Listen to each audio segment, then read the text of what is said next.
Hey guys, இன்றைக்கி சக்கரவள்ளி கிழங்கு சும்மா பாயில் பண்ணி சாப்பிட போகிறோம். சக்கரவள்ளி கிழங்கு நல்லா கழுவிட்டு அதை குக்கரில் போட்டு தேவையான அளவு தண்ணி ஊற்றி உப்பு போட்டு வேக வச்சு எடுத்துக்கலாம் காய்ஸ். எத்தனை விசில்லாம் தெரியாது, குத்து மதிப்பாக வைப்பேன், அதுவாக வரும்.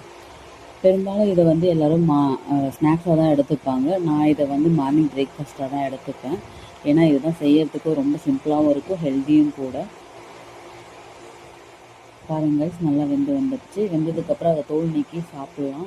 ஆனால் நான் ஸ்கூலில் ஒர்க் பண்ணும்போது ஒரு ஸ்டாஃப் அங்கே சொன்னாங்க, இந்த மாதிரி சில உணவுப் பொருட்களை வந்து நம்ம தோலோடு சாப்பிட்றது நல்லது, தோல் நீக்க வேண்டாம், அது ரொம்ப ஹெல்த்தின்னு சொல்கிறாங்க. அது எந்த அளவுக்கு உண்மைன்னு தெரியல. உங்களுக்கு தெரிஞ்சால் கமெண்ட் பண்ணுங்கள், சிலராக தெரிஞ்சுக்கலாம்.